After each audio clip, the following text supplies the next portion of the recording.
Hello guys, this is your friend and we are back with a new fanfic. What if Naruto was sealed with 9 Kekkei Genkai in wave and became a godlike shinobi with the ultimate harem, Fu times Hinata times Haku times Tayuya, Part 2. And if you enjoy this fanfic then please press the like button and subscribe to my channel for more fanfic like this. Now let's start the fanfic. The Hokage's office.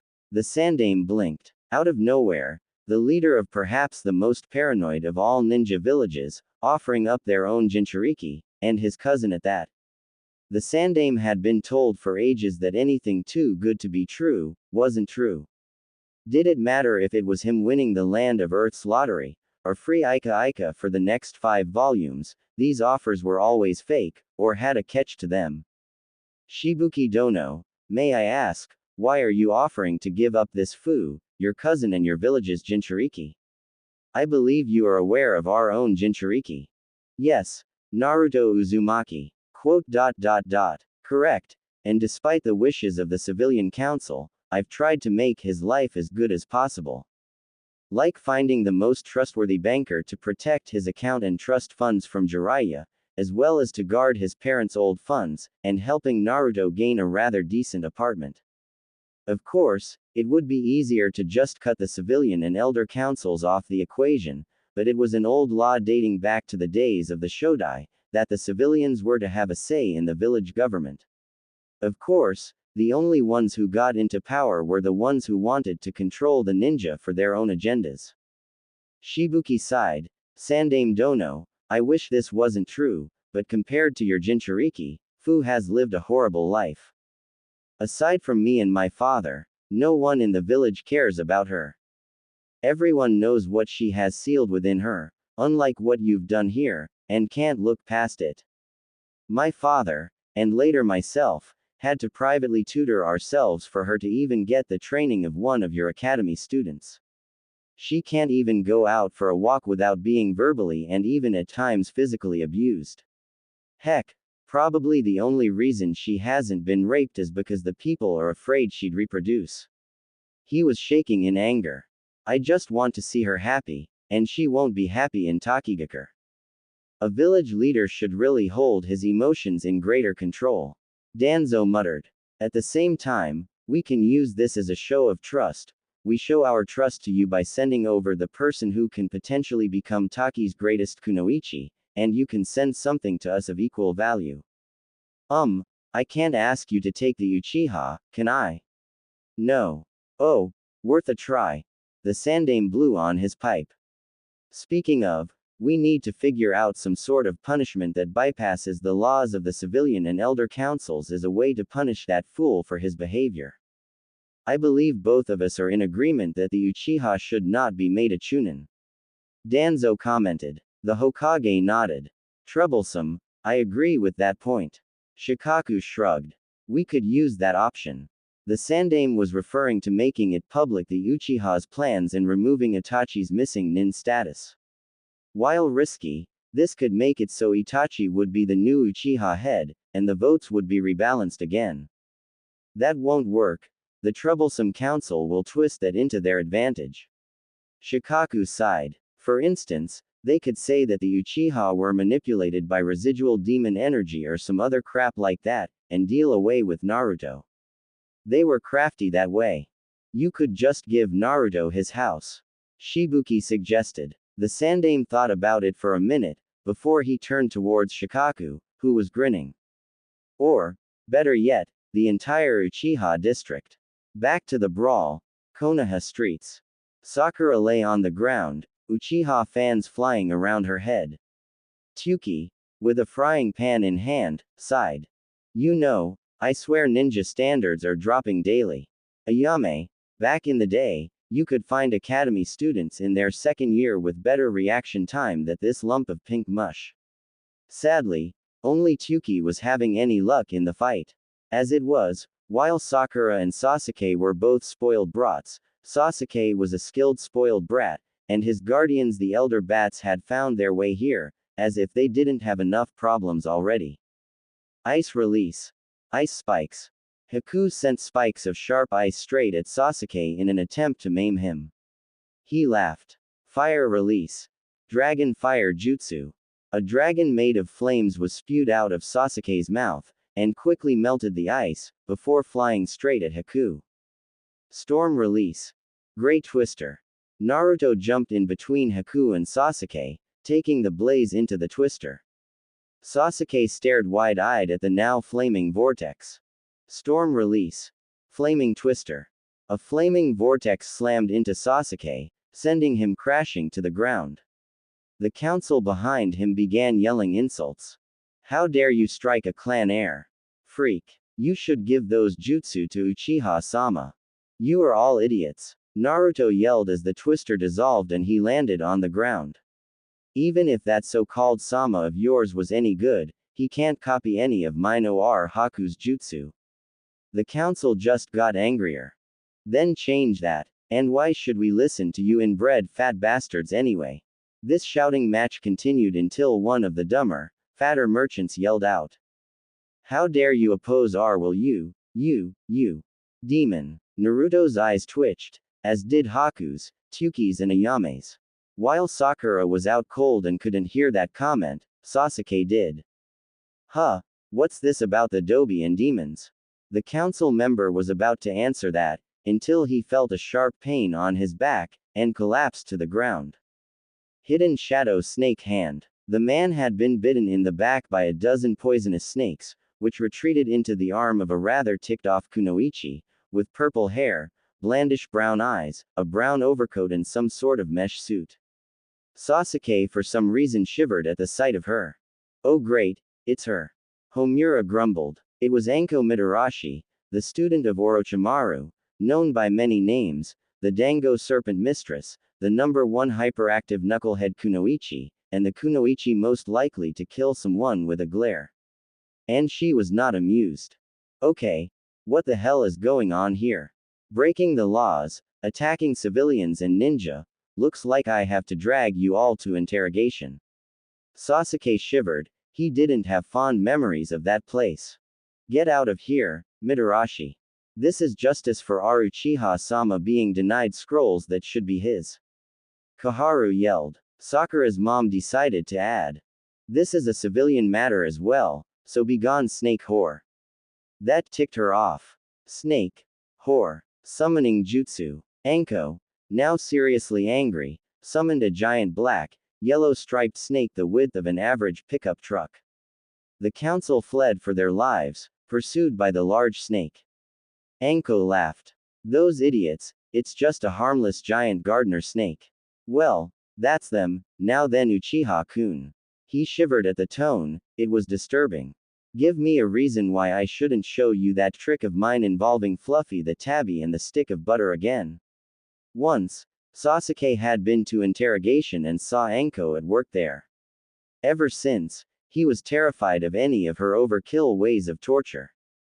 That particular torture was too horrible to think about. Because, I am rescuing powerful artifacts from an enemy kunoichi and some sort of demon. Anko smiled evilly. Wrong answer kid. Fire release. Fire snakes. Anko breathed in deeply, before unleashing two snakes made of fire straight as Sasuke.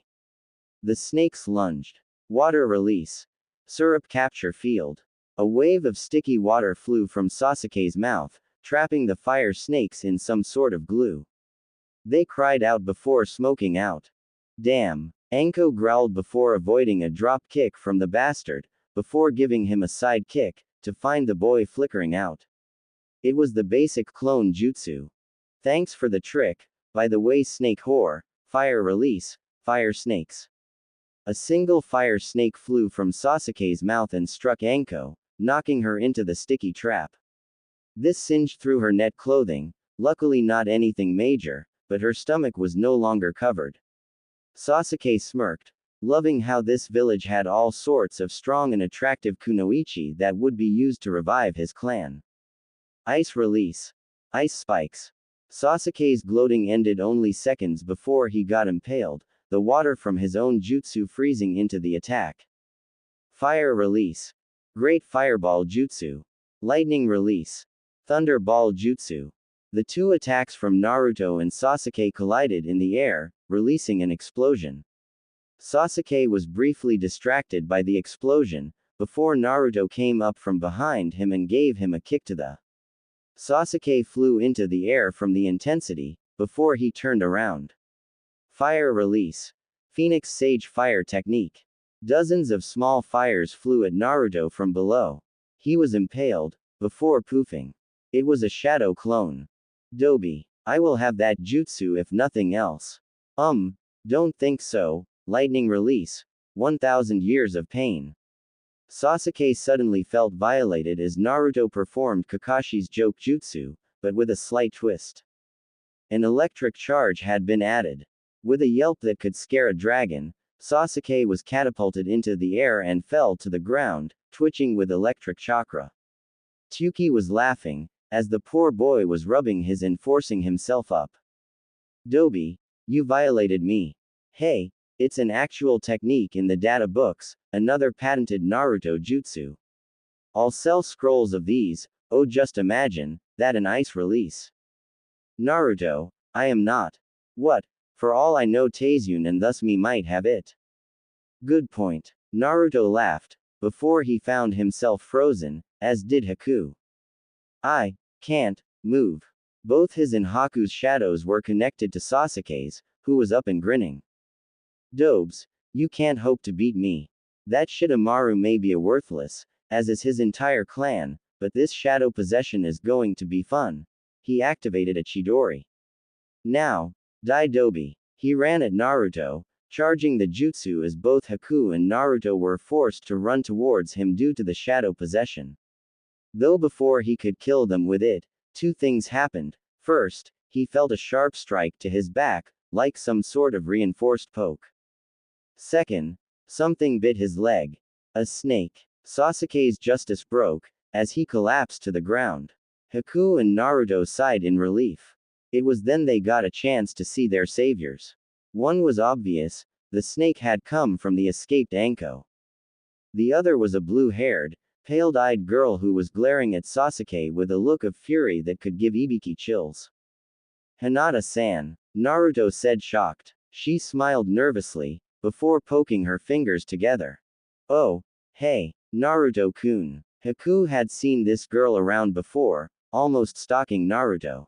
And while it was nice to see that at least one girl in this town didn't worship Duckhead, having competition for her Naruto-kun was annoying. How dare you hit me with your filthy Hyuga hands and your disgusting snakes, you whores. You are impeding justice on the Dobi. All four of the figures still upturned and glared at him. Now, normally you could find mice that were more vicious than Hinata, being that she was probably the nicest and shyest of the kunoichi. Arguably, she could probably get swamped with date requests if she didn't wear that jacket of hers. However, some things easily ticked her off.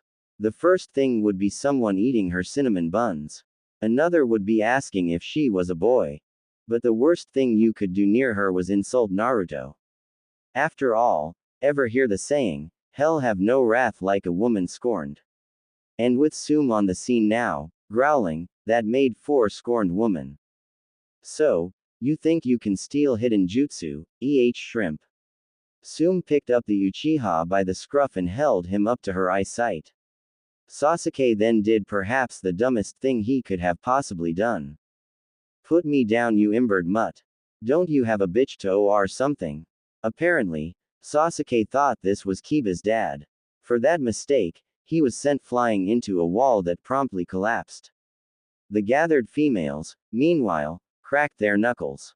What happened next was a beating so terrifying, I can't describe it with words. Thus, Naruto decided he would never, ever tick off a girl, ever. A day later, Hokage's office. With Sakura out with a concussion, and Sasuke still in the ER of a civilian hospital, the only one that would take him, we find Naruto, Haku, Hinata, Hiashi, Sum, Shikaku, Anko and Tsuki in the office of the Hokage. Because of what had happened, and the still annoyed council, Sum had offered to let Naruto and Haku stay the night at her place. Terrified of upsetting her, they agreed. The old man blew on his pipe, before beginning. This is a disaster. The entire town has divided. Now everyone either hates you, or worships the ground you walk on. The conspirators are in hiding.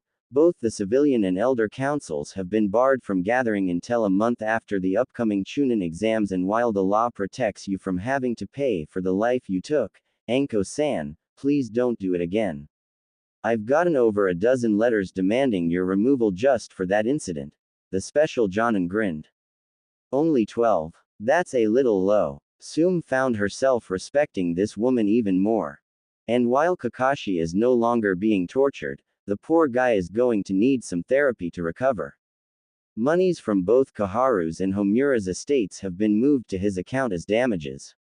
And now, for the Uchiha's punishment, which is the reason why I've called you all here. While the civilian and elder council think they have covered all their bases, such as his ninja rank, the Chunin exams and his Sharingan, I've managed to grab several mute points. First and foremost, the Uchiha funds in the bank are no more, all paid off as damages to the Nara, Inuzuka, Uzumaki, and Momoichi accounts as sizable amounts. The rest of it is being held in a new account in case he has stolen any other clan jutsu. Next, deeds of the Uchiha have been liquidated to you all. While the police powers are still with the civilians, their proxy vote control of the Uchiha seats have been removed, and replaced with a seat for the head of the Hyuga branch family. Hiyashi nodded. While not gleaming with happiness, inside he was pleased. Now the branch family had a say in their fate, in a way that the elders of his clan couldn't stop. After all, influencing a council vote by way of controlling seals was punishable by death. And the former Uchiha district is now in the possession of Naruto Uzumaki. This was the shocker. Everyone looked at him in shock and surprise. What? Naruto-kun, most of Sasuke's aggressive actions has been against you and Haku-san, and because of a little law they placed, a shinobi from another village who hasn't been in Konoha for at least a year can't own property. At the same time, the civilian council hates you, so this is the perfect way to tick them off. Guess that's true, but wait, what about Ichiraku's? The Sandame sighed. Sadly, I'm unable to stop them from demolishing it, also. Oh yeah, Tsuki-sama, how'd you like to open Ichiraku's in my new part of town? Tsuki was wide-eyed. Naruto-kun, you'd do that? How much? For free, of course. Tsuki hugged the boy in glee. This boy could probably pay for all his expenses from his ramen habits anyway. The Sandame smiled. Only Naruto would be that generous. Wait, does that mean I'm Sasuke Tem's landlord? No, he's kicked out of his house, and well, you were as well. The civilians foreclosed your place, Naruto gulped. They did what? Haku was thankful they still had their stuff. But don't worry, we already are preparing a place for you three to stay. Now everyone was looking confused. 3. Why, of course, your new teammate is going to live with you too. You are to escort Shibuki Dono, head of Takigakure, to meet her and bring her here, as part of your new team with her and Haku. Naruto had his mouth wide open, and Haku and Hinata were mentally thinking, oh great, a new rival. Konoha. Training Ground 3 the next day. The third training ground, where the failure of a team, the original Team 7, had their first test. A test which got our beloved orange-wearing ninja tied to a post. But instead of finding either Kakashi, who was currently getting therapy, Naruto, who had just left with Shibuki and Haku to find Fu, or the team of Sasuke, Sakura and Sai, as Sasuke was still in the Sakura was in hysterics after hearing what had happened to the Uchiha fortunes, and now the council was drawing up some sort of save the Uchiha fund, and Sai, no one had any idea where he was. Instead, this training ground found itself in the presence of the much more stable Team 8, Hinata Hyuga, the tall, mysterious shade-wearing Shino Aburame and the fur jacket, wild-looking Kiba Inuzuka, and his small white puppy Akamaru. They were waiting for their Jonin-sensei, the strange-dressing, odd-eyed Karania Yuhi. Strange things are stirring, Shino commented to break the silence. Kiba smirked. Hell yeah, they are Shino-san, and I fail to see the problem with any of them. Sasuke is dirt poor and in the hospital. We finally have enough money for a pool, and with Team 7 all messed up, I doubt we'll have to worry about them in the Chunin exams. Hinata looked away, and Kiba quickly edited what he said. I mean, Sasuke-tem and Sakura-san are probably not going to be in the Chunin exams. Now most people would think that Kiba was a womanizer, based off his dog-like looks and behavior. That was far from the case. His mother was one of the most terrifying kunoichi in the village, has the entire shinobi world. There's a reason his dad ran for the hills, and it may have involved a dress, a tomato and pack mentality. In addition, he was one of Naruto's old friends, dating back to before he even met Akamaru. Because of that, he was probably one of the reasons that Naruto didn't end up like the Jinchuriki of Suna, as in an insane bloodthirsty maniac, in addition to people like Iruka, the Sandyame, Choji and Shikamaru. That, and he was one of the few people to ever see, and survive against an enraged Hinata, when Akamaru ate Hinata's last cinnamon bun. The poor puppy was nearly neutered before Hinata calmed down, apologized, and cried her eyes out. Oh, that's okay, Kiba-san, she smiled nervously, poking her fingers together. Kiba had a devious smirk. While he knew quite well not to enrage Hinata, teasing her about her feelings, provided he didn't insult Naruto of course. So, I hear you have some competition, Hinata-chan. She looked at him in surprise nervously. I mean, I can tell you like Naruto-san, I can smell it. But the thing is, I can smell Haku-san has feelings for him just the same as you do, and knowing Naruto, I bet that the new teammate he's gone off to get will like him too, if she's female. Wonder if you'll be able to snag yourself your little crush. Hinata was blushing. Kiba-san, she was looking glum again. Kiba sighed. Hinata-chan, I was kidding, oh that came out wrong. Obviously. Shino-san, if you're such an expert, you fix it. Shino just stared in his creepy fashion. Kiba-san, I am not an expert on females, unless they are insects. You got yourself into this mess, it's your job to fix it, Kiba glared, before trying a different approach. Hinata-chan, the best way to make sure you get Naruto, just be yourself, talk to him, and I guess if you beat Haku in the Chunin exams that might help. Hinata looked as though she was getting an idea. A rush of leaves then alerted them to the arrival of Kurenai. Kurenai-sensei? Hinata asked nervously. The Genjutsu queen smiled. Yes, Hinata-chan. Well, you know, how Naruto-kun, has those water release, and lightning, release, could you, teach me some of those, too? Meanwhile in Taki, Hero's water chamber. The hidden chamber of the hero's water, one of the world's most powerful substances.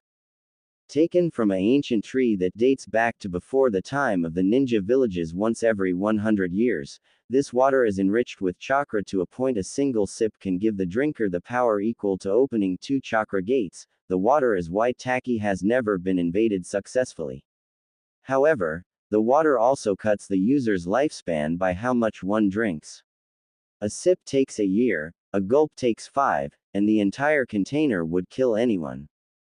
This water was highly sought after, so defending it is Shibuki's most sacred duty. And with him gone, the duty was currently on another, his cousin Fu. Well, she wasn't told to defend it, but the minute Shibuki left, a few of the dumber shinobi tried to break in, so she was hiding out here. No one but Shibuki knew she had any idea where the water was, or where it was at all for that matter. Fu had tan skin, and mint green hair, with orange eyes. She wore a short white midriff shirt, with the bottom edged with fishnet armor. A tacky high-8 was on her arm, the opposite side Shikimaru wore it on, though to her the only reason she wore the thing was because she was loyal to Shibuki, and not the dumb S in the village. Also on her arms were white armlets. She was wearing a similar pair of shorts to her shirt, with a red cylinder container leaning up against the wall that belonged to her. As of now, she had her eyes closed, as if trying to take a break, when out of nowhere, loud splashes were heard, waking her up. Out of nowhere, three teenagers with ugly brown potato sack-like clothing and odd water mask things on their mouths. Their headbands had the symbol of a megakure, the village hidden in the rain. Fu stood up immediately, glaring at the strange people. Who the hell are you clowns? Fu demanded. The fools glared at her. We are Team Obero, give us the hero's water and we'll allow you to live. Our god wishes to have it, Fu grinned.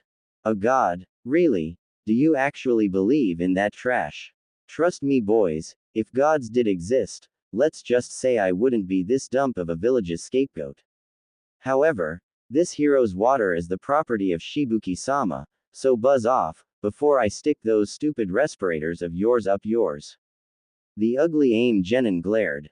I was hoping you'd say that. Water style, water wyvern bullet. A small water dragon rose from the water port they had come from and flew straight at Fu, who grinned.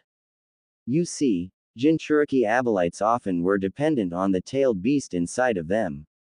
For example, Roshi, the Jinchuriki of the Yonbi, or four-tailed monkey, gained lava release from his beast. Gara of the desert gained sand and wind Abelites from the Ikibi, Shukaku, and Killer Bee gained the ability to spit out ink from the Hachib or the giant ox squid thing. Fu's beast was the Sanbi, the seven-tailed horn beetle. And while the beast wasn't a lava-launching monkey or a sand-controlling raccoon, it did have one thing. Massive strength. Fu jumped the air and smashed into the beast, causing it to disintegrate from the impact. The three rain genin panicked. What is she, Tsunade of the Sannin? One of them said in amazement, before he felt a kick to the nuts that sent him flying into the wall. Water release. Tornado of water. A maelstrom of water surrounded Fu, that smashed into the second and third genin, knocking the three into the walls. In fear, the genin jumped into the water and swam away. She stretched her arms and sighed. That wasn't even a little bit entertaining. Kill them. Shut it, you oversized bug. The seal that Fu had, while nowhere as weak as Gaara's, wasn't as powerful as Naruto's either. The seven tails could still speak to her, and it got really annoying. You're too soft. They attacked you, they die. So what? They attack the village, not my problem. More splashes were heard as Fu turned and to her surprise saw dozens of rain ninja emerge into the chamber. And leading them was a black-haired, creepy man. Suian-san. Ah, if it isn't the insect. Funny finding you here, planning on grabbing the hero's water yourself. Can't say I blame you. Both you and I can agree this group of huts isn't worth much, though I can't understand why a freak like you would stay here. Fu growled. This is Shibuki-sama's home, and while I don't care a damn for the village, I'm not going to abandon him, Suian laughed. Oh, you care about Shibuki-kun The coward isn't good for anything except as a figurehead. Now hand over the hero's water, and when the villagers blame you for its theft, I'll give you a day's head start, Fu grinned evilly before closing her eyes. Sorry, but I'm afraid that's not happening today. Suddenly, a red bubbling sound could be heard as a red aura surrounded Fu. It took the rough shape of a horn beetle, a giant horn of red chakra adorning Fu's head. One wing-like protrusion poked out of the chakra from her back. Opening her eyes, Fu's eyes were now golden yellow. Unlike Naruto, Fu had received some training in how to control her powers from Shibuki's dad. Because of it, she could control one tail of her full power, and use it. What the hell is she? And then, all hell broke loose as he was smashed by an arm of painful red chakra. Meanwhile in the fox's seal. The fox sniffed the air, and it picked up a familiar scent. The Nanbi's chakra. The oversized vixen smirked. It appeared the Nanbi had a host who'd use her power. Why didn't she have a Jinchuriki who'd use her power? Perhaps it was that additional seal. The seal, while holding from her host what the fox could smell 8 more Kekkei Genkai for now, also seemed to be doing something else. The seal was slowly returning her yin chakra. The chakra that the Yondiame, who she had a picture of now alongside the shodais that she found, had sealed within himself. This was slowly increasing both her own, and Naruto's power. The seal also was binding the traits to the boy's genetic structures. The traits could also be passed, should the boy ever get the brains to choose a mate. Wait, if the boy got married, did that make the QB a lesbian? Once she got out, she'd need to raise a small country. Whoever this Taizun was, he seemed to be a master of seals, and only one clan was that skilled with seals. The Uzumaki. Taizun might be a remnant of the old clan. Back to actual reality. The traveling trio of Shibuki, Naruto and Haku found themselves in a village under attack. Hundreds of AIM ninja were actively attacking. This was to native of war. You guys, you need to protect the hero's water, go. Shibuki ordered. Naruto and Haku were aghast. But, these ninja are swarming all over the place, you guys are being overwhelmed. Shibuki sighed. The ninja attacking are AIM ninja from the land of rain. As it is, it appears there will be war between AIM and Taki. If you guys participate, that will only draw Konoha into the war. I don't want to be known in history as the man who led to the Fourth Shinobi World War. Fu must be with the hero's water, it's hidden under the tree, go. The two genin, begrudgingly ran for it. Shibuki glared at the invading AIM ninja. Water release. Water dragon bullet. A giant dragon made of water swamped the battlefield, blowing away several rain nin. So, this is the leader of this hut-infested dump, EH. The commander turned to find that 100 rain ninja had surrounded him. Where they all were coming from, Shibuki had no idea, before he saw their commander. The commander had striking orange hair, with ringed, purple eyes, and multiple body piercings. He wore a strange necklace, that looked somehow familiar. It was, the Diva Path of Pain. The AIM ninja bowed before the being. Our god. Shibuki had a sweat drop. God. The figure fixed a look at Shibuki. I have come for your Jinchuriki and the hero's water. Give them up, and we leave. He was about to continue before a trashed fruit stand's apple suddenly rose up and split into pieces, before flying at the Diva Path. With a strange jutsu, the apples were restrained and collapsed as if crushed. So, better than the apple shuriken, Diva. Wind release. Drilling air bullet. A harsh blast of wind flew from above and struck into the surrounding rain ninja, killing some while blowing the rest away. Jumping down following the air bullet, was Taizun. Who are you, and how did you get into this village? Shibuki demanded. Taizun smirked under his haunted disguise. The same as they did, you know you should improve your security, perhaps get yourselves a giant squid or sea serpent or something. These guys all have air apparatuses for breathing underwater, and this guy doesn't even have to breath, he glared at the Diva Path. But, seeing as though we both have a common foe in this guy's group, we might as well take care of him. Water release. Water bullet. And so the battle began. Meanwhile on the lake, Haku and Naruto dashed towards the lake, as a massive explosion flew from the lake. A girl with green hair and tanned skin was blasted out from below, before crashing and floating on the water, too exhausted to move. A man with spiky black hair and a blue aura rose up from the same place as well, WTIH a jug of clear water in his hands. So, you little insect, that was pretty impressive of you. That power of yours is definitely something, taking out those rain ninja, but luckily the last one happened to have a chakra-canceling seal, no. Now without your bug's help, you're squashed. The man flew at the girl with an intent to kill, as the girl forced herself up as if to try to defend. Ice release. Ice manicles. The man found himself restrained by ice. Fu stared in shock. Why would these strangers help her? Lightning release. Thunder ball. Naruto formed a ball of lightning in his hands before sending it straight at the man, who had just broke out of the cuffs. The attack sent him flying back as the two-leaf genin ran to the downed Jinchuriki.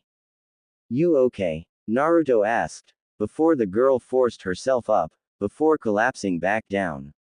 She cursed. That seal may have been removed, but her chakra was still destabilized. However, I'm fine. She obviously lied, with a tone colder than Haku's ice release. Though, from what Shibuki had said, that was kind of expected. The man, however, wasn't done.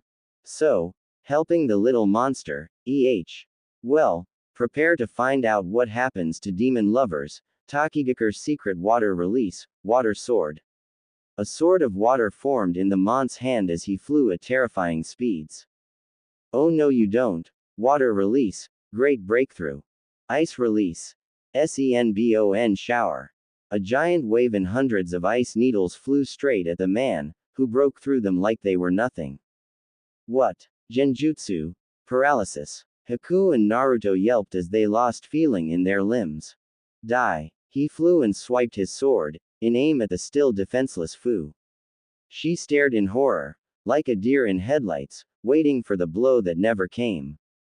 Because Naruto had forced himself in the way of the attack, overpowering the Genjutsu, but now having a water sword sticking out of his gut.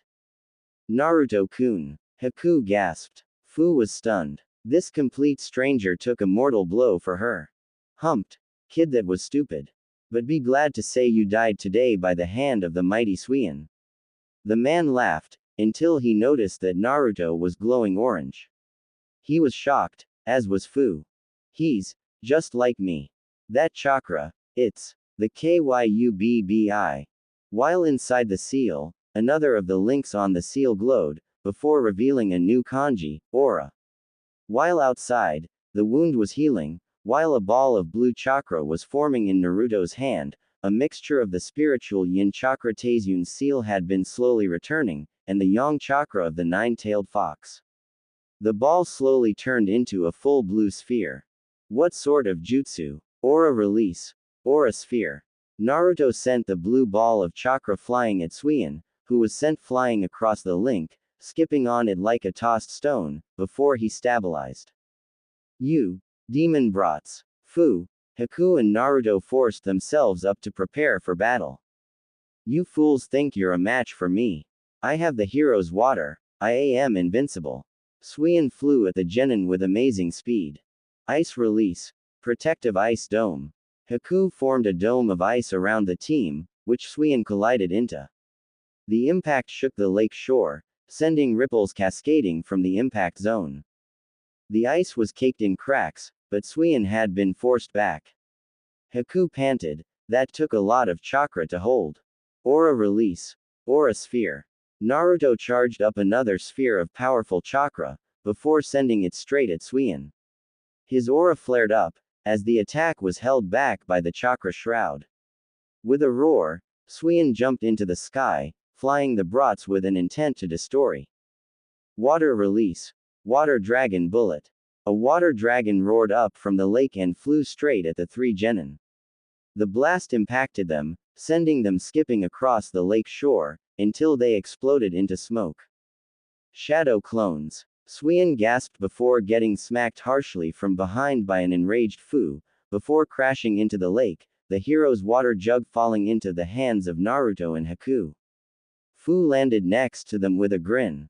Hey, that was actually good teamwork, Naruto and Haku grinned.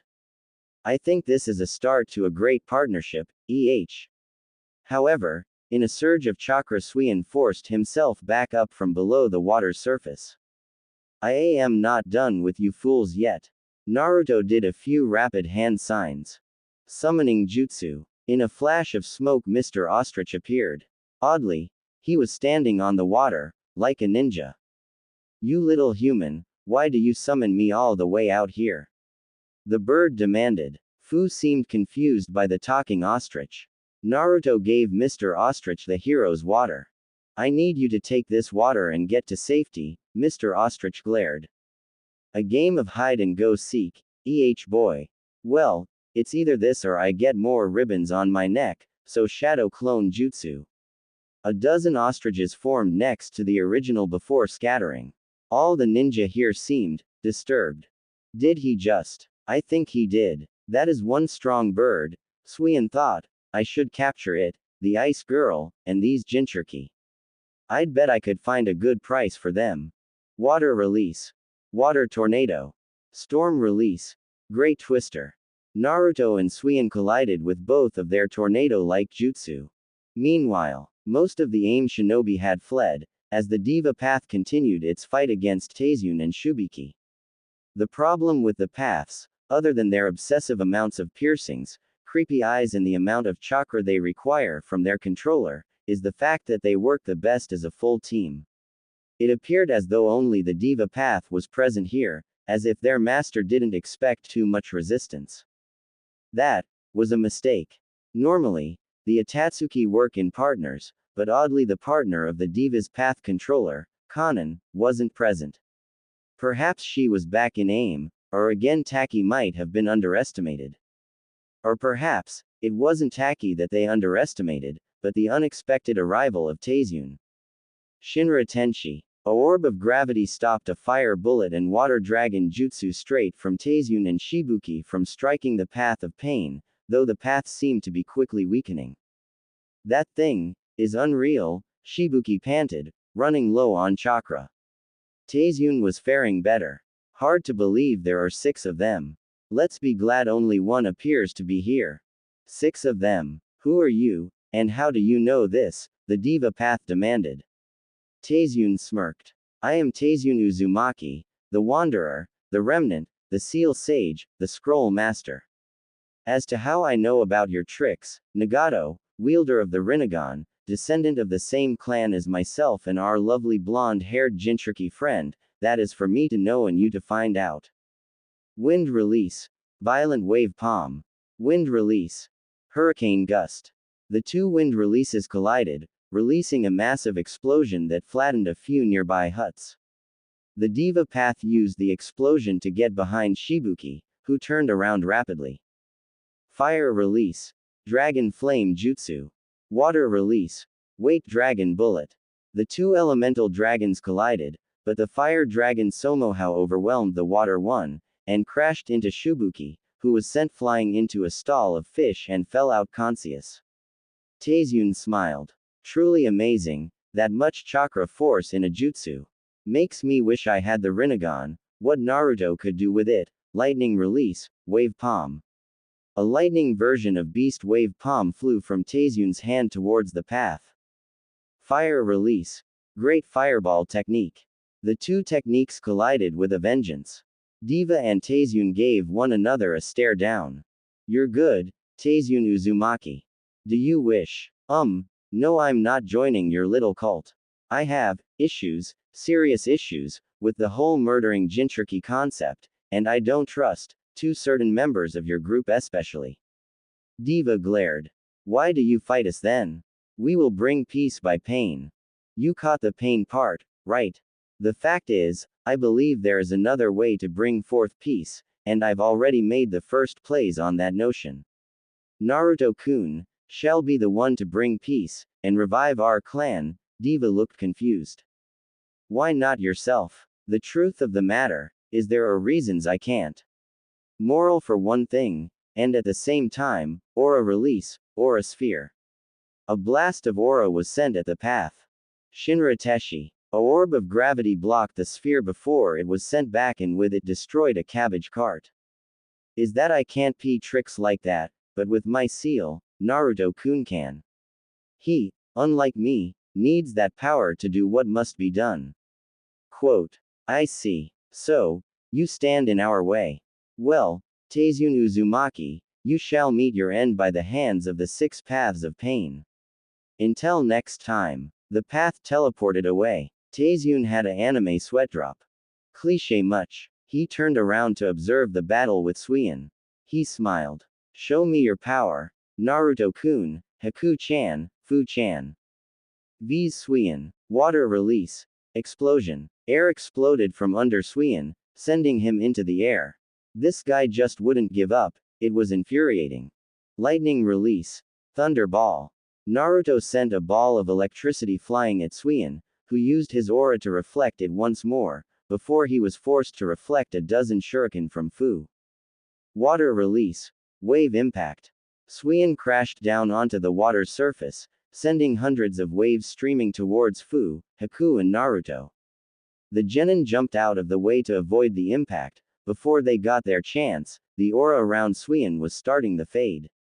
Wind release. Frost wind. From Haku's mouth a frigid wind filled with ice crystals was blown towards Suion with high speed. Aura release. Aura sphere. The blue sphere was tossed into the attack as well. Fu tossed a group of shuriken into the mixture, before letting out Shadow Shuriken Jutsu. The shuriken multiplied into thousands that surrounded and impacted into Suion, as the other attacks hit, sending him spiraling to the lake. We did it! Naruto cheered as the trio landed on the water's surface, before his eyes widened, as did Fu's and Haku's. Suion dissolved down into water. It was a water clone. Good, but not good enough. Water prison jutsu. With a yelp, the trio were trapped in a water sphere. Suion was grinning evilly. So it ends. You fought well, but prepare to die. He smirked, as did Haku, before she dissolved into water. Suion was shocked. A water clone. Naruto and Fu were grinning now. Ice release. Demonic ice mirrors. 2 mirrors of ice formed around Suion. Haku didn't have enough chakra left to use any more of it. As reflections of her appeared in both, Suion was flabbergasted. How are you doing that? Ice release. Senbon shower. Hundreds of ice Senbon flew from Haku's mirrors as she teleported rapidly, impaling themselves into Suion, breaking his control of the water prison, allowing Fu and Naruto to escape, and with a breath of air they were revigorated. Let's end this. Shadow Clone Jutsu. Naruto created 5 shadow clones, before nodding towards Fu. She got the message, and jumped into the air. What the? 1. The original Naruto kicked Suion into the air. 2. A shadow clone headbutted him farther. 3. Another gave him a harsh blow to the stomach. 4. 5. 2 combined themselves for a extreme punch. 6. The last of the clones held onto Suion's limbs, now Fu-san. 7. Fu gave Suion the mother of all drop kicks, sending him crashing towards the water at mad speed. Now Haku. Gotcha. Haku cancelled the mirrors, before using ice release to freeze the surface of the lake into a solid ice block. Suion and the shadow clone holding him collided into the thick ice. The shadow clone exploded into smoke while Suion went limp. Haku collapsed to the water. Her chakra was almost gone, and even Fu and Naruto felt drained, but they did it. With Naruto holding her up, they limped back to shore. On the shore, Taizun was smiling. Well done. Time skip. Hey, what are you doing here? Exclamation mark quote. Naruto demanded. Taizun just shrugged. Shibuki was back up and running, though he was unhappy. Because villagers had caught wind of the fact that the Diva Path had came for their Jinchuriki, they had unanimously voted for her banishment, though Shibuki was able to redefine it into a transfer to Konoha, in exchange for funds to help rebuild, funds from the former Uchiha accounts for sure. Now that the hero's water was safe once again, plans were being made for its increased protection. Hey, I saved Shibuki Dono's life, lay off me would ya? He did. Fu was smiling. Thank you, Taizun-san, for protecting my cousin. I am in your debt. Naruto and Haku gave her a look. Fu-san, this guy is a missing nin, who attacked us for no reason. To give you the Kekkei Genkai, remember? Stole Mr. Ostrich. I was testing you. Caused the Tem to gain all those jutsu from the Chunin, as well as the Chidori. Now Taizun was looking abashed. Hey, that was a mistake, I admit that. What? I'm not perfect. Okay then, what do you want anyway? Taizun chuckled. To stop him. Who him? Taizun reached for a storage scroll in his pocket. You'll find out in time. But, Shibuki Dono, you really need to improve your waterside security, might I suggest? He began pulling out more summoning scrolls from his sealing scroll. More of them, Haku said shocked. Taizun smiled. You could say I'm a collector of ancient, lost summoning scrolls, and a creator of new ones. Let's see, Chinchilla. No, he tossed the scroll, with a glance, into Naruto's confused hands. Gibbon. No, another scroll. Rabbit. Nah. The scroll landed upright, spun and then collapsed neatly. Squirrel. That's just nuts. The pun came with another tossed scroll. Flamingo. Possibly. He gave a look towards the lake. No, that wouldn't do. I know I have something workable in here. He tossed the scroll to Naruto again. Hey, what's with Road Runner? No, another tossed scroll to the Jinchuriki. Prayer Dog. This one landed a perfect 10 inches mackerel. Might be good for cutting a tree, but they're salt water, so, more for Naruto. Dodo. Nah. Do I have to say it? Loch Ness Monster. Shibuki. You guys do a lot of fishing, right? Shibuki looked a little baffled. In fact, they all were. Yes. Then that wouldn't do. Another scroll was given to Naruto. Now then, beaver, that should do it. He tossed the scroll at the confused village leader. Nature's builders, I'm sure there work wonders here. Shibuki looked at the scroll like it was sacred treasure. And you're just giving me this? Taizun chuckled. Of course, I have a lot of them, and one man can't use 1,000 contracts, so why not give some out? Oh Naruto, you can keep those. He looked shocked. You're just giving me. Quite so. You see, I have reason to see the Uzumaki revived to their former glory. And artifacts like that are perfect for showing a strong clan. The Sarutobi are famous for their monkey summons, the Sabaku clan of Suna are infamous for their weasel summon, and I can see you having quite a few children, so a few contracts to go around doesn't hurt, no? Oh, while I'm at it, he tossed Naruto one more contract. Have a Tuatara contract. A Tuafuta. Taizun chuckled before vanishing in a swirl of leaves. The nearby ninja sweat dropped. What an odd fellow, Shibuki commented, but, at least he seems to be on our side. You'd best be on your way home, to Fu-chan's new home that is, he smiled. Fu had tears in her eyes. Bye, Shibuki-san, Shibuku smiled sadly. Don't worry, you'll be able to see me again one day, and I'm sure Naruto-kun will make you happy. Naruto blushed as Haku fumed. Fu had a evil grin, before grabbing Naruto's arm. Of course he will, after all, Naruto-kun's mine. Naruto seemed surprised, and Haku was fuming. Kun. Haku grabbed his other arm. No way. Naruto-kun's mine. Mine. Shibuki laughed at Naruto's curse/good fortune. Depending on how you looked at it. Meanwhile in Konoha, from out of nowhere, a bright light filled a isolated clearing in the forest. The light was coursing with colors, green, blue and reds.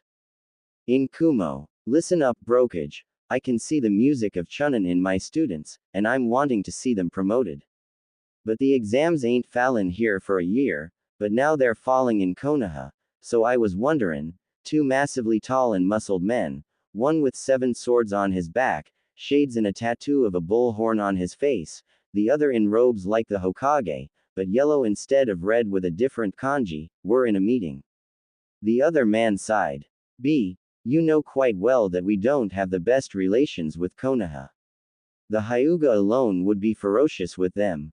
Don't sweat it bro, the B got it covered, the Raikage sighed. That's why I'm sweating. Okay. What if I send someone else with them? Yugito-chan perhaps. But bro, what's the worst that could happen? The Kage glared at his brother, the Hachobi Jinchuriki.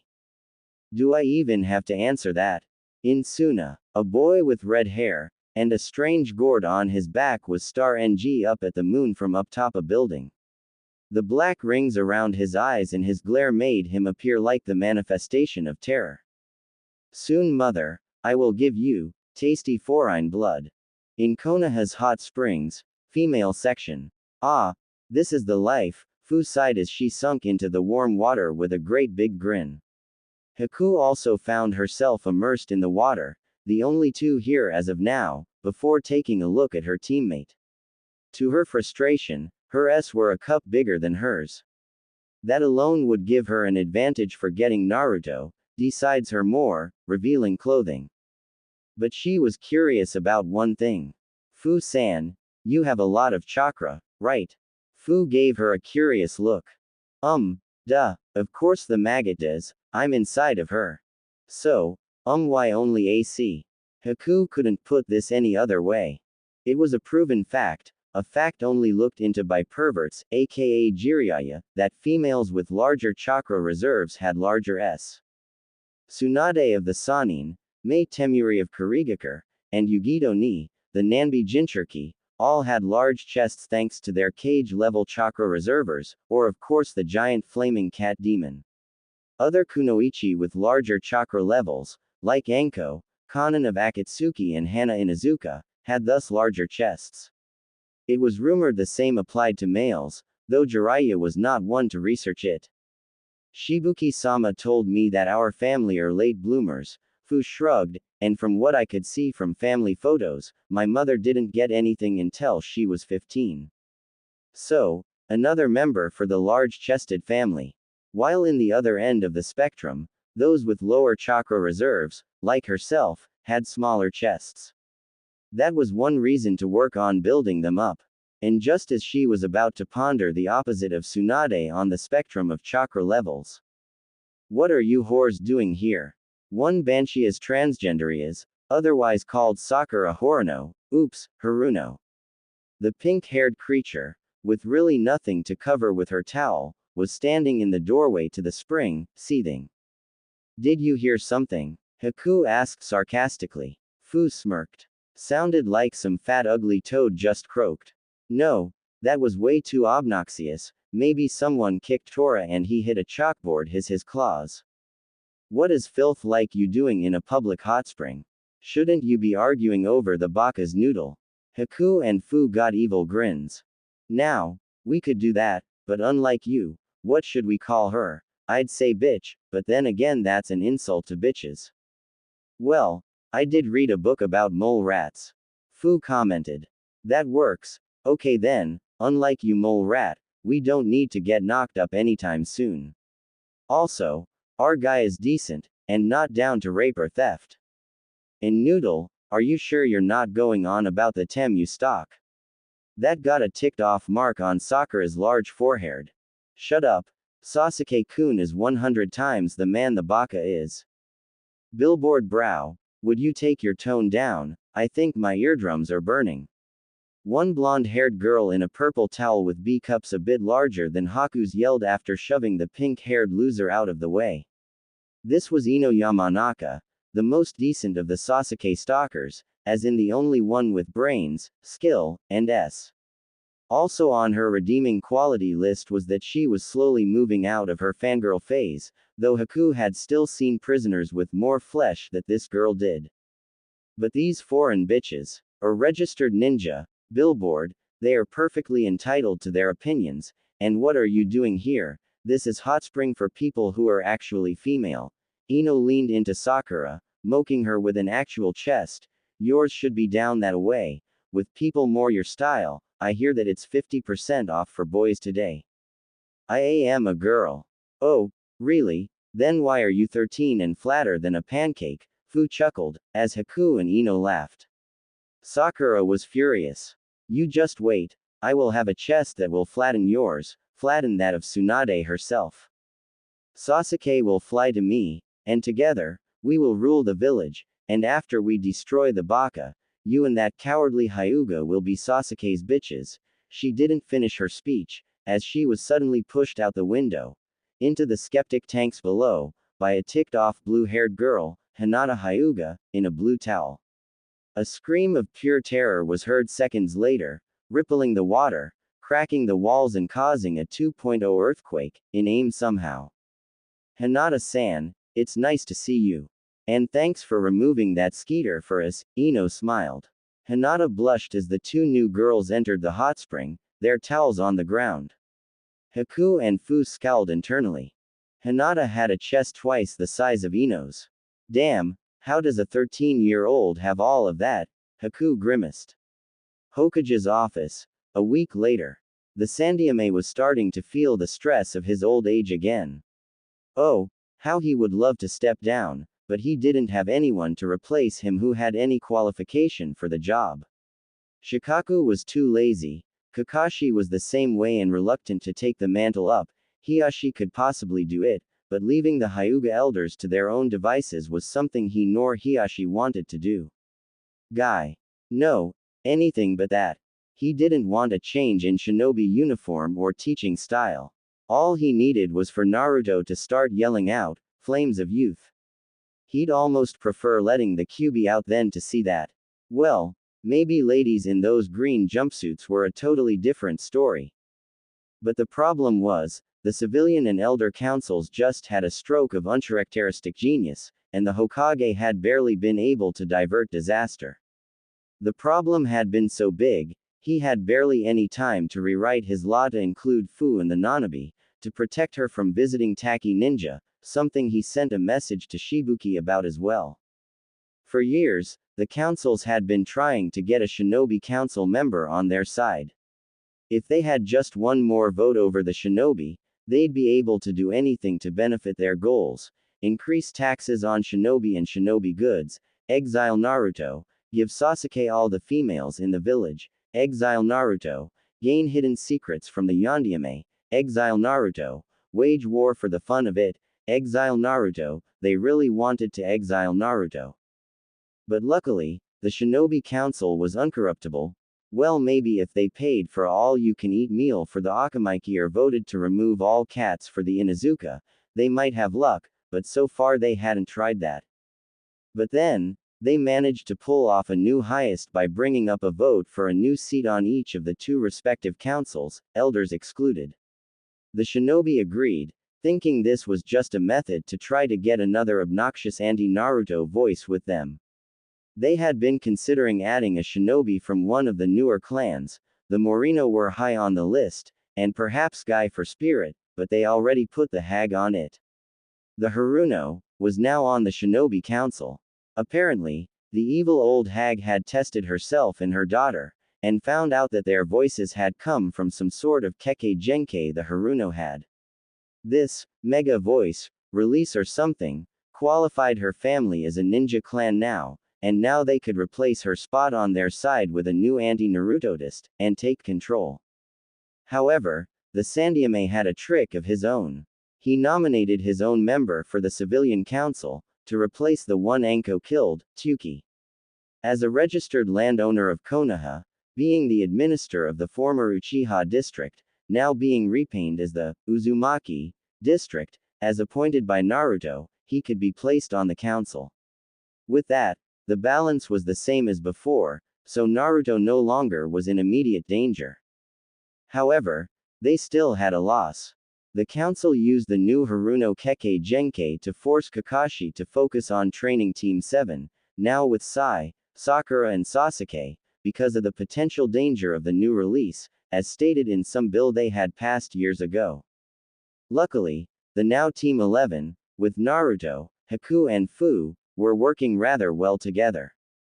Naruto was getting help on using his QB powers from Fu and was practicing chakra control with Haku. Fu was getting jutsu practice from both Naruto and Haku was training to increase her chakra reserves with Fu and Naruto. They had recently completed a set of 14D rank missions, thanks in no part to Naruto's shadow clones, Haku's control of chakra, and Fu's strength, which was put into use for destroying boulders. This was to help start up Fu's bank account, and keep Naruto's and Haku's up. They needed it now that they had their own house, the old Yondaime place, and it was amusing to see how they took it. Flashback. Day they returned. Oji-san, why did you drag us up here for anyway? Did the civilian council say I robbed a bank or something? Naruto complained with Fu and Haku next to him. The Sandaime had to admit, they'd probably do that. Of course, he knew quite well Naruto didn't have a hope in hell of doing it, and the fact that Fu and Haku would pound him into next week if he even brought it up. No, they didn't. Though don't give them any ideas.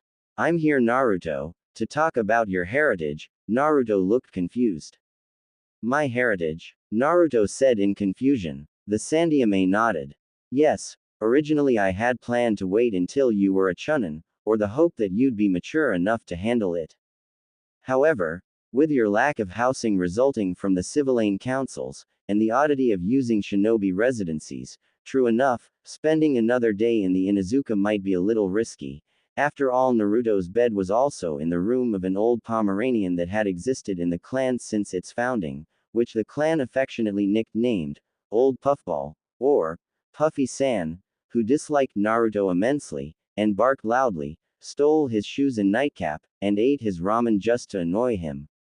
However, I believe it's time for you to know the truth about who you are. Who I am, Naruto said, confused. Fu and Haku seemed interested as well. Naruto-kun, you are the son of Uzumaki Kushina, the last Jinchuriki of the nine-tailed fox, and the Yondaime. At that, Naruto pulled a Hinata, that is faint. Naruto-kun. 30 minutes later, Naruto blinked, to find himself staring into the faces of Haku and Fu, both with concern.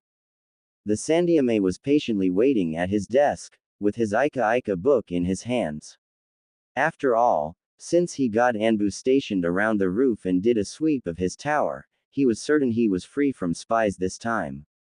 It's amazing, he found 10 listening jutsu, 8 recording jutsu and 1 remote detonation jutsu. Did they want to kill him if it got worse for their story Naruto agenda? Who? Haku-chan, Fu-chan, Oji-san, I had the strangest dream that I was told the Yondaime was my father. Naruto-kun, that wasn't a dream, Fu brought up. That prompted another feint, and a evil grin on Haku's face. Naruto, wake up, or I'm testing my new ice release ball implosion. I'm up, Naruto said instantly. They chuckled at that.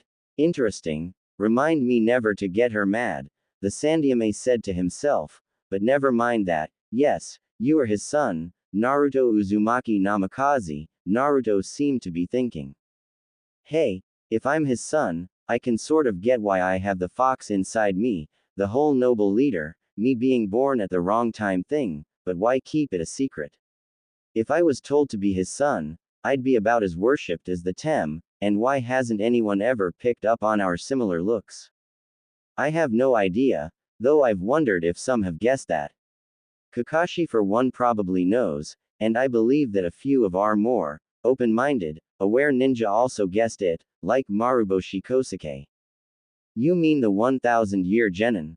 Yes, him, and be respectful, that man is Jonin level, he just has his reasons for staying a genin, and I think Shikaku knows it as well as Puffy-san. The evil Pomeraian. Yes, him. I remember when he first met Minato-kun, the little guy and him hated each other, memories. Back to Naruto-kun. Fu asked. He coughed. Yes, and if you must know why it's not common knowledge, first of all if Iwa got wind of it, they'd hunt you down and kill you for spite. Onoki Dono was never one to forget vendettas, and after what Minato did to them in battle, I think they still mourn that day. Well, at least I have a cool dad. True, and second of all, the council would have used you to not only gain your father's seals and possessions, but also you'd probably be worse than Sasuke, Naruto shivered. Worse than that, yes, he at least had some actual, non-spoiled time in his life. If they had raised you from birth, you'd be much worse, Naruto was seeing the Hokage's point. So, where's his house? The Hokage smiled. It's hidden using powerful seals.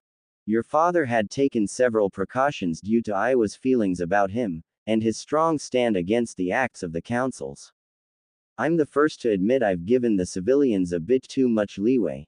My attempts to keep peace have only made those fools arrogant, and Minato had reversed several of their policies, like increasing ninja restrictions to weed out fake civilian ninja and fangirls, removing shinobi property taxes, and allowing us ninja to eat cheese again, the Hokage smiled. The genin gave him a strange look.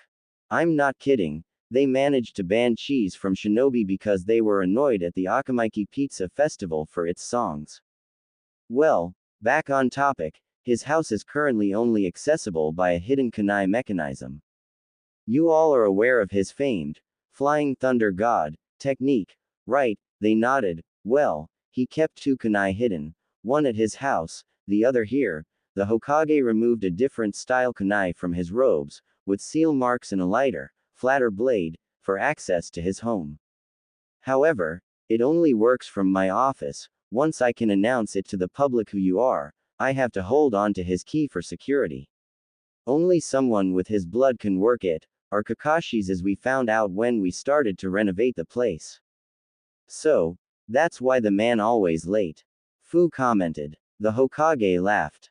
No, actually that occurred after your D ranks. Fu looked disturbed. So Naruto-kun, I'd take it you and your girls want to check out your home. Well, please try to be discreet with it, only do it when you three are alone with me after your missions, and don't do anything you shouldn't. Naruto fainted again, while Fu and Haku chuckled. Flashback ends. The house, as the Hokage had saw, was actually quite a nice place. 3 stories, 9 bedrooms, and enough room to expand. It appeared as though Minato was hoping to restart the Uzumaki clan here. Sadly, that's a bit harder to do when the last of a clan is female.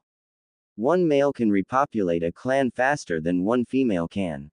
The Anbu had done a fine job cleaning the place up, and now with Naruto having his own bed again, with no Pomeranian trying to aggravate him. And he knew quite well that Sasuke, Sakura, and the councils had attempted to follow him, at times even demanding to be shown where they were going. To that, the 3 had laughed, and Haku had actually gotten a chance to test that ice release ball implosion on one of the Chunin that the civilian council had control of. The poor man had gotten memory loss from the pain, and the Hokage, after hearing about it, labeled it a kinjutsu. Naruto had discovered the library of seals, and quickly saw why the Hokage wanted them protected. There were seals that did anything for speed up pancake cooking to creating total sterility. In theory, the council could have a million incentives and punishments at the disposal, that in reality would require little chakra or skill to start, though they would have problems creating them. Naruto didn't. He quickly saw his clan's fabled skills with seals come through.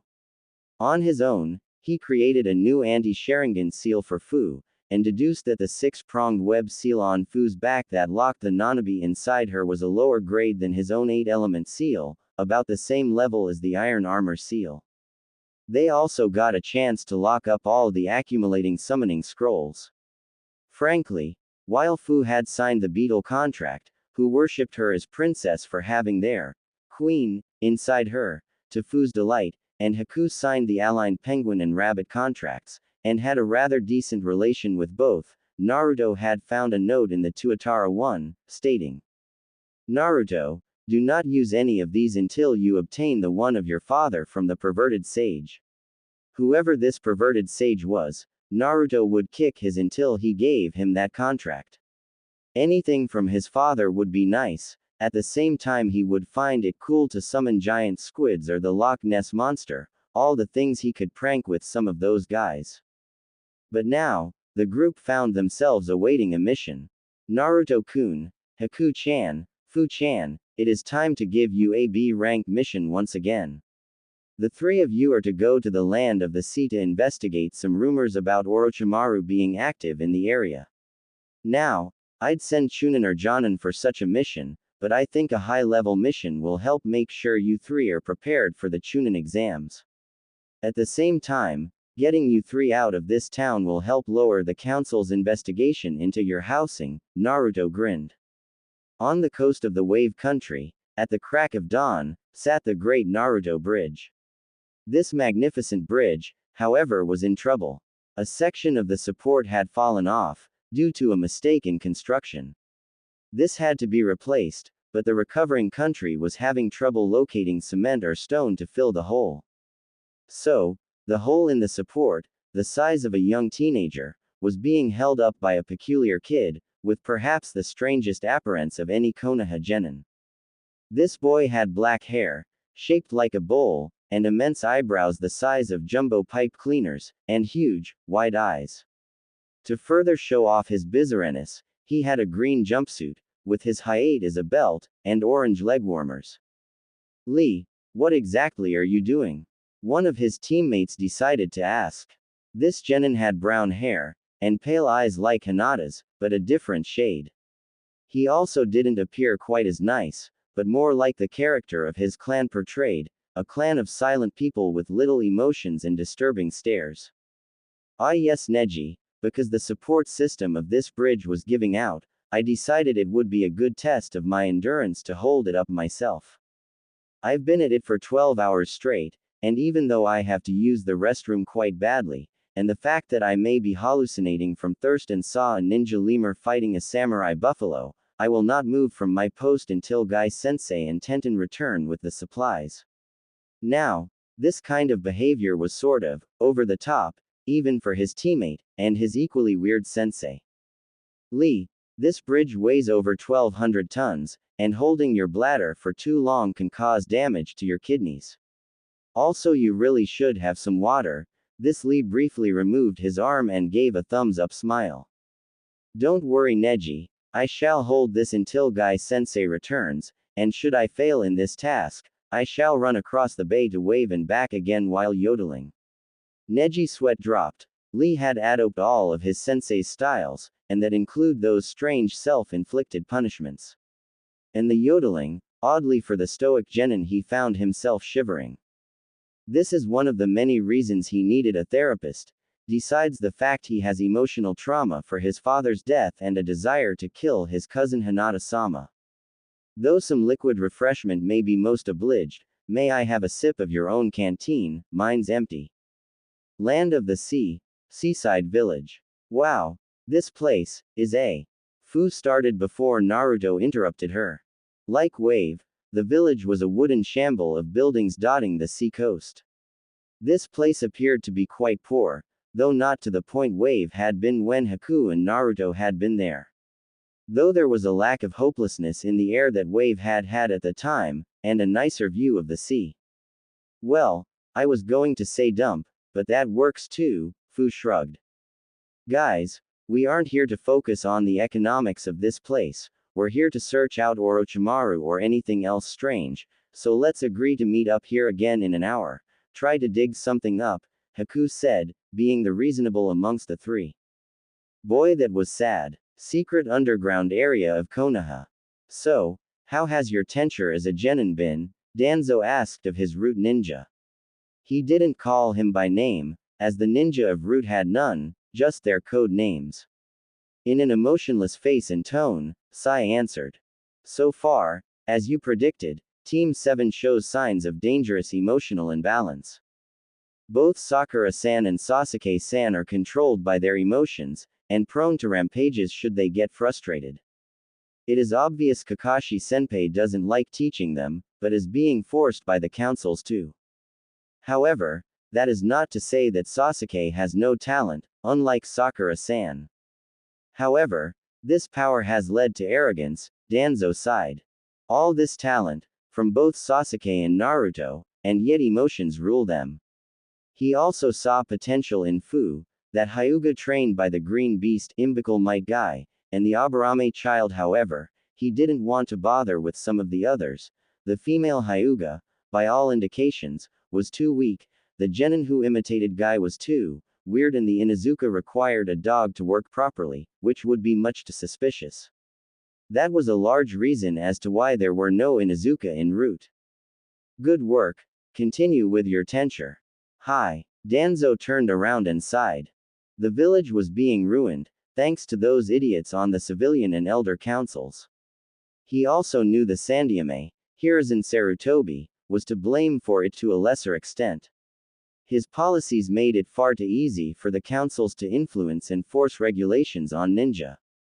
They also flooded the ranks with less than trustworthy civilian ninja, and while he had some skilled ones in his route, such as Sai, those outside his system were not versed well enough to be truly effective shinobi. Shinobi either had to be born by shinobi, or taken from their non-shinobi parents, or else they show weakness. Undisputable females were nothing more than temporary fixtures, attaching to shinobi of skill like parasites, like that Haruno that was with the Uchiha. Either that or they lacked the special skills, like that student of Guy's who did nothing but toss weapons like a maniac. One day, when he was Hokage, he would deal with these inadequacies, and fix the flaws of this village's shinobi. No more fangirls, weapon chuckers, or emotionally unstable Jinchuriki. They would all be trained, his way. He'd remove their emotions, and train them to be perfect shinobi. No anger, no jealousy, and none of that love mush. Children shouldn't be born because the parents liked one another, they should be born by the right combination of genetics. For example, crossbreeding one of the Jinchuriki and a Hyuga, in theory could create offspring with the special chakra of a Jinchuriki inside the Hyuga. With that, the gentle fist could permanently burn a person's chakra point, making the gentle fist even more potent. And he would enforce a dress code. Ninja whose dress was indecent, like Anko's net suit or the jumpsuit of Guy and his spawn, and while he was at it, he'd shave their eyebrows. Those things weren't natural. Back to Wave. Naruto was having no luck at all. No one here had even heard the name, Orochimaru. Most shinobi who heard that name cringed or heard it in bingo books, but of course, they had to be in Civilian Central. All the ignorance, and then some with no shinobi help. Speaking of ignorance, get out here. Naruto turned around to see a girl about his age, with black hair and a blue dress, who was covered in bandages, shoved out a fruit market, Ryo coins and dollars being tossed out with her. You monster. Now that was a low blow. Naruto had seen enough of that for himself when people in Konoha treated him like that, and Fu had described having similar treatment in Taki, but why here? No one here could even explain the basics of seals, nonetheless seal a bu into someone, so this person couldn't be a Jinchuriki. Naruto, of course being a good person, went to help her up. You okay? He asked. The girl gazed at him with black eyes, before pushing herself up. Yeah, I'm fine, she said with no emotion. Naruto looked at the market. So, I could get your groceries, for you if you want. The girl glared at him with distrust evident in her eyes. No, that won't be necessary. She ran from him. Naruto turned to follow, before he sensed Fu and Haku appeared behind him. He turned to see their gazes burrowing into high. So, you have any luck?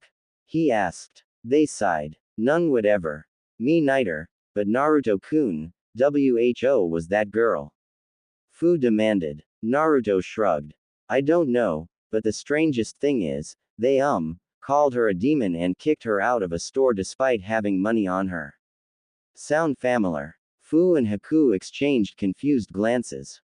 Sure, it's just like home, Fu scowled, but why would there be a Jinchuriki here? Haku held her chin for a moment. If she was a Jinchuriki at all. Though, she definitely is being treated like one. I think we should try following her. Fu and Naruto looked at her in confusion.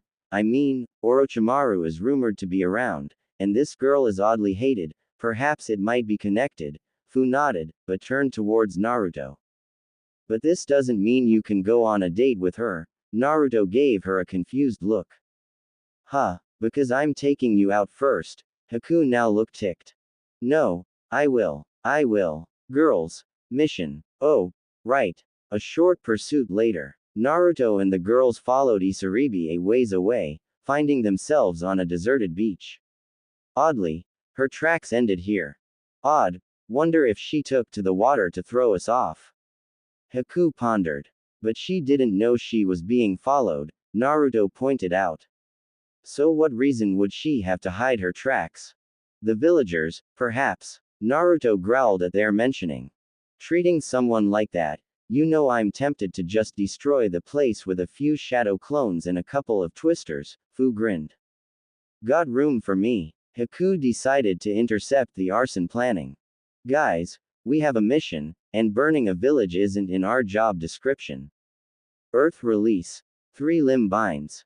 From out of nowhere, binds of solid earth rose from the sand, restraining Naruto, Fu and Haku's feet in one of theirs hands. In vain they tried to break free of the Ethan bounds. Oh, I'm sorry you dead last fox, but you have no hope of escaping my fox trap, or this. A voice laughed, as a Fuma shuriken flew from out of nowhere and straight at Naruto. Summoning jutsu, Shirudorabito. Haku yelled out before doing one-handed hand seals. In a pofo of smoke, a white rabbit with oddly long ears appeared in the battle. With a spin of its ears, The rabbit found itself spinning like a ultimate shield, and with it knocked the Fuma shuriken off its course and into the surf. The rabbit vanished soon after.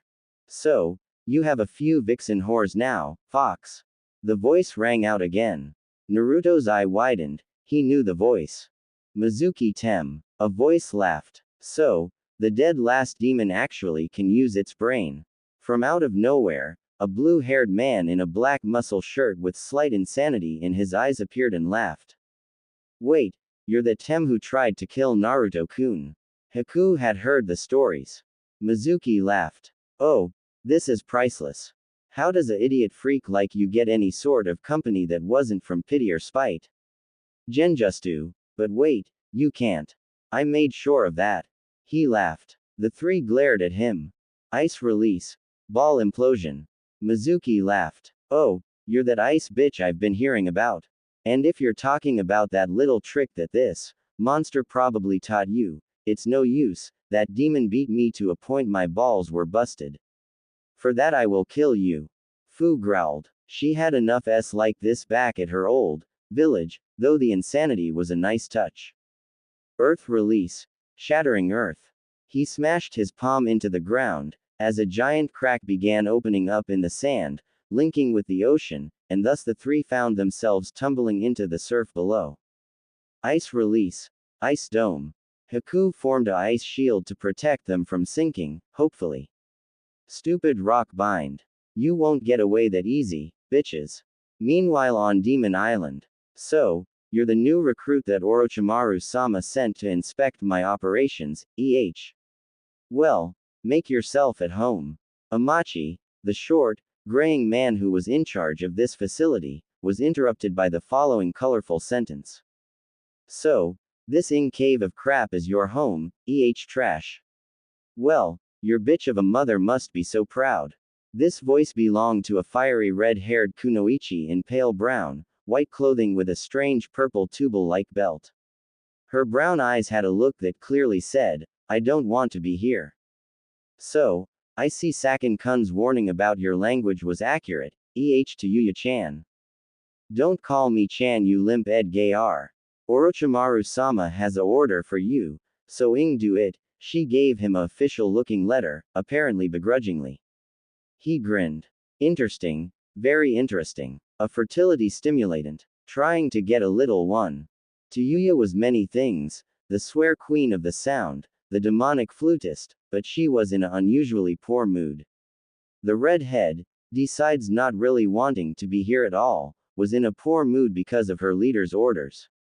Of course, it wasn't like she'd even really liked the pedophilic snake anyway.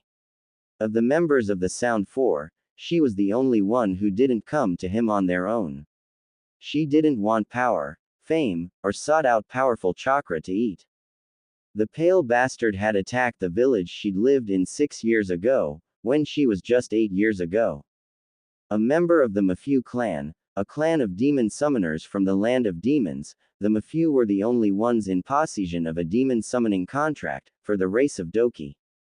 Because of their potential to possibly control demons, like the tailed beasts, Orochimaru and a strange hunchbacked man, both of them wearing black cloaks with red clouds, came out of nowhere and sought out their secrets. The clan had fought bravely, but they all were slaughtered. All but her, of course. But she'd had been told to run by her mother, and missed the wrath of the attack. But she ended up as an orphan, living in the streets of a city in the land of swamps for 3 years, until the bastard found her and took her with him. She recognized him, though, and tried to run. But the bastard bit her on her neck, and forced on her a curse seal. The damn thing hurt for 5 agonizing days, with no ability to sleep, relax, or even really to think. And while she did enjoy the power it gave her, it was also the instrument of her enslavement. The cursed seal she'd been given was slightly different than the other seals of the Sound Four. Jirobo's was designed more for his taijutsu, Kidomaru's was designed to increase his accuracy with the third eye, and Sakin and Ukin's was designed to coexist with their fusion Kekkei Genkai. What hers was a slave collar. The cursed seal's added effect was to restrain her free will whenever Orochimaru ordered her to do something. Luckily for her, the pedophile appeared to be gay, so he didn't rape her using his power. Instead, he ordered her to obtain fertility booster from Amachi, so she could carry the Uchiha's child. The pedophile had his eyes on the young Uchiha, last scion of the Sharingan that he had any hope of obtaining. Madara was too powerful to take, Itachi was protected by the Akatsuki, and Kakashi wouldn't work. He need both of his new eyes for the Sharingan he wanted. He planned to lure the boy to him, by using the power of the cursed seal. The boy was obsessed with gaining power, and Orochimaru could easily show that he could give him it. Of course, the bastard would just possess him and obtain his Kekkei Genkai for his own purposes. However, the pedophile was no idiot, he knew quite well that he wouldn't retain the Sharingan after he would have to eventually go to another body. So that's where she came in. She, a sound genin named Kin, and several others were to be used to breed a new clan of Uchiha in Odogakure, a clan who'd be conditioned from birth to be able and begging to allow Orochimaru to possess them. Their spy, Kabuto had reported the genins arrogant and perverted Demonor, the kid would rape them without restraint. And because of this damn fertility drug she was forced to get, the kid would have no problem conceiving a new generation. With a sigh, she followed the man into the main laboratory. On the shore of Demon Island. Finally, land. Naruto collapsed onto the beach, kissing the ground. Fu and Haku seemed relieved as well. Because of that Mizuki, the three of them had been knocked into the sea in the ice dome, and had been set adrift by the current. It had been a grueling 6 hours, locked up, freezing in the ice dome, and unable to use the bathroom. Speaking off, after a few bathroom breaks, Naruto, Fu and Haku decided to get serious.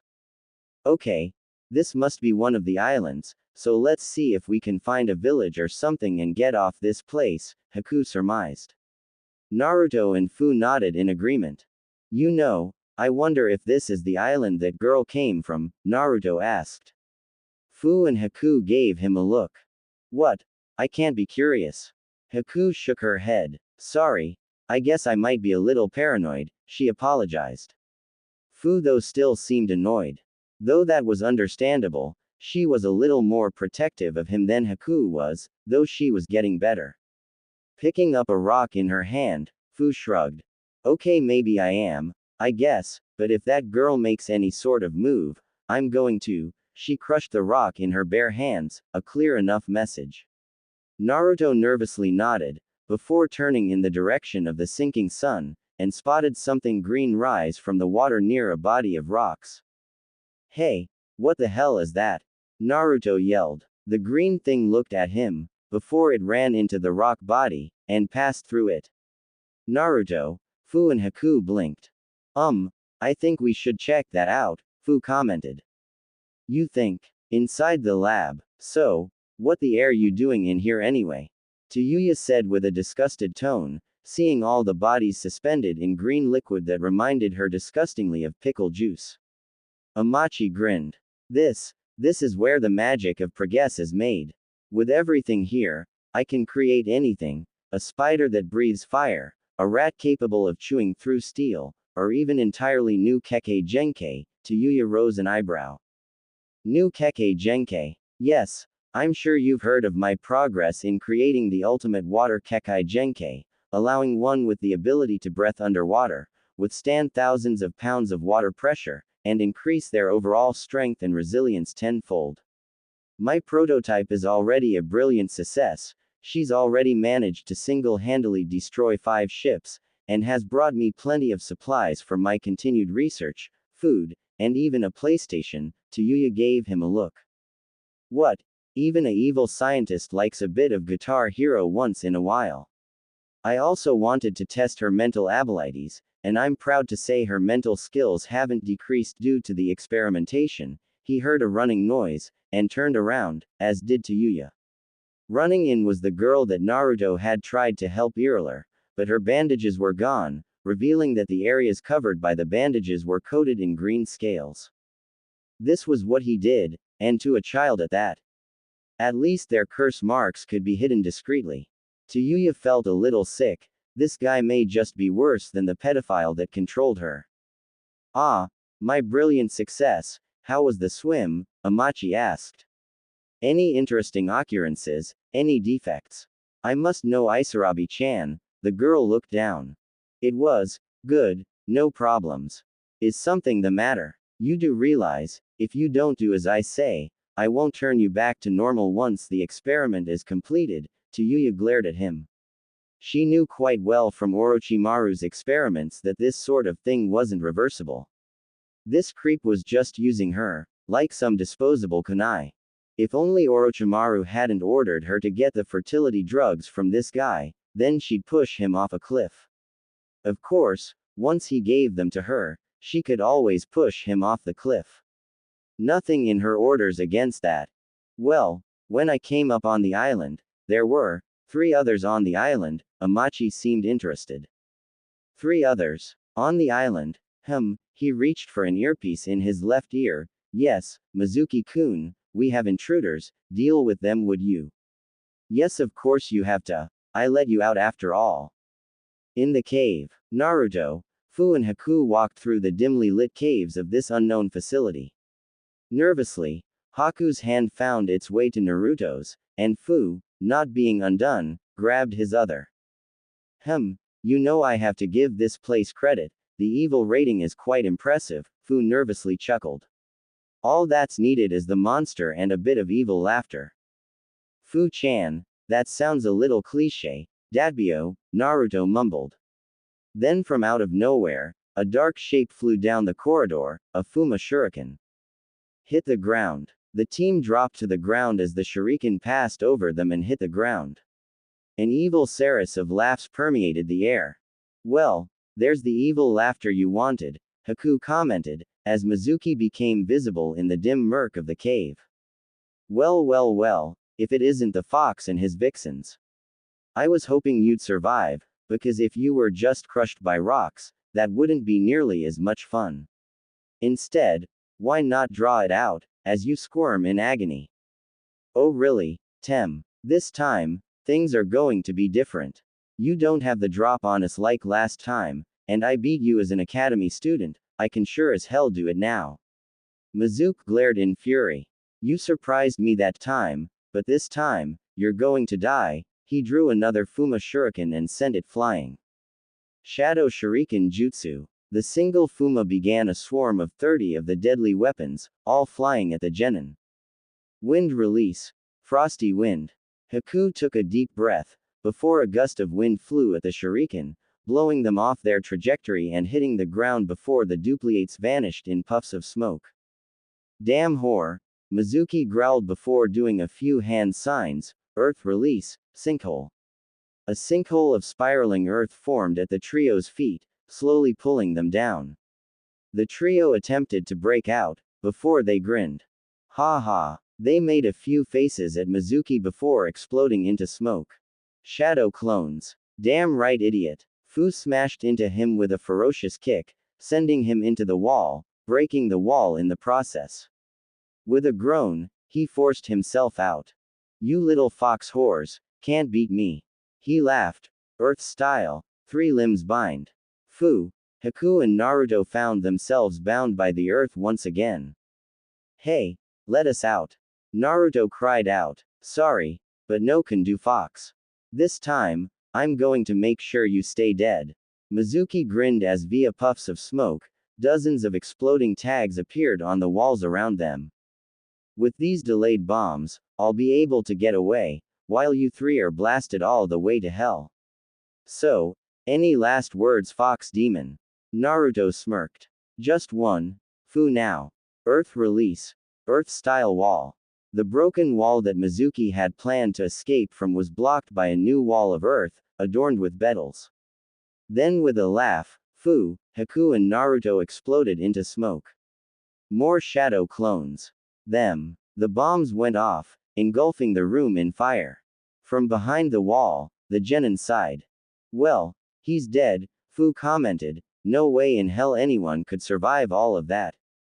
Now, let's find the green thing. In the laboratory.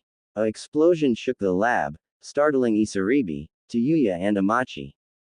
The scientist smiled. So, it appears that Mizuki-kun has taken care of our little intruders, Isarabi huffed. That man, if you ask me, it's more likely he blew himself up. The idiot, Amachi smiled madly. Quite possible as well, my dear.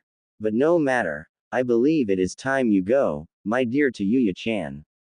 I told you not to. Tayuya was cut off as from out of nowhere. Streams of water rose up from the nearby ocean and restrained the furious redhead, as a huge M rose from the water. The evil doctor grinned. What in hell are you doing, you bastard? Tayuya yelled, before she started writhing in pain. He laughed as Isarabi cringed. This, my dear, is my Yumibozu, my ultimate creation. My indestructible monster. And, now it's absorbing information on that little curse mark of yours. Be free to give your last words now, I still haven't worked out the sound defect in him, Tayuya growled.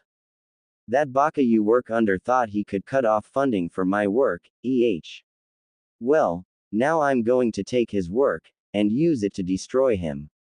Then, with Yumibozu and my future masterpieces, I shall take over the sea and rule as the first marine emperor. Tayuya looked furious. Oh Kami, if I have to be screwed by some evil bastard, can't at least it be a bastard with ambition? Ah, you foolish little girl, the sea is everything. Few can truly control it, but from it, one gains gold, silver, iron. With my future minions, I will mine the sea's riches, with the foolish ninja of even Kiri unable to stop me, until it's too late and I invade the land. And unlike the land, I can attack anywhere without warning. First I can strike the land of sound, then the land of fire, and then the land of lightning. As you can see, the sea is endless possibility.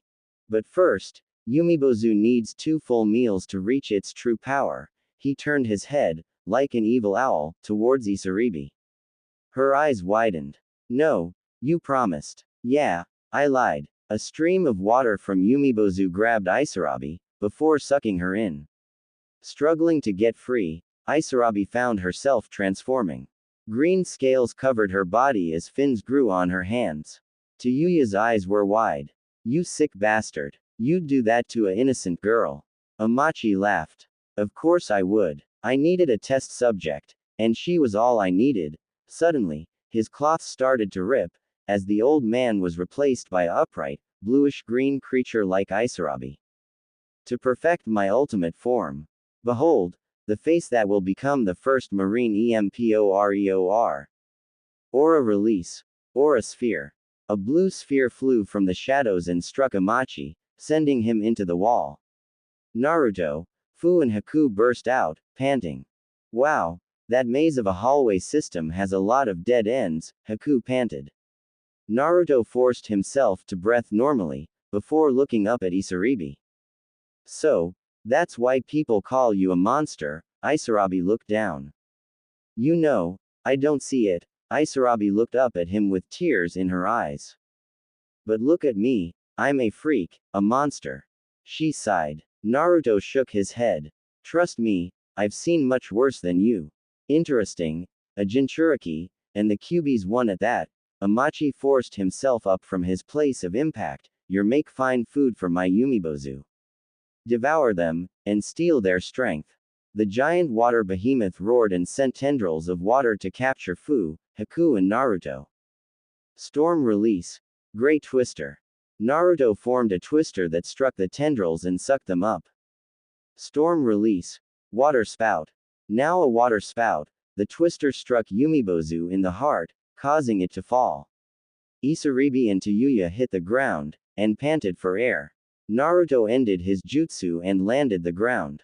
You saved me. But you don't even know me, Isaribi said in confusion. Naruto smiled. It doesn't matter who, I'm not going to allow anyone to be eaten by that giant blob, Fishy-san, Isaribi blushed. Fu and Haku growled. While they knew that wasn't flirting, just the fact that Naruto didn't know the girl's name, they didn't need any more competition than what they'd get from Hinata. But then Haku's eyes went wide. Ice release. Ice dome. A dome of ice surrounded Isaribi, Tayuya and Naruto, as Yumibozu reformed and smashed down on them. You fools, you can't destroy Umibozu unless you evaporate the sea itself, it is immortal. Amachi charged into the fray. Thus, my dynasty will be immortal. Own with hot springs. Taizun was in a coffee shop, sipping a cup of decaf.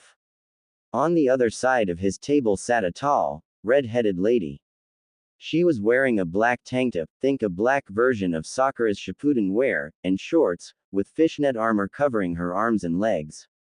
The lady was smirking evilly.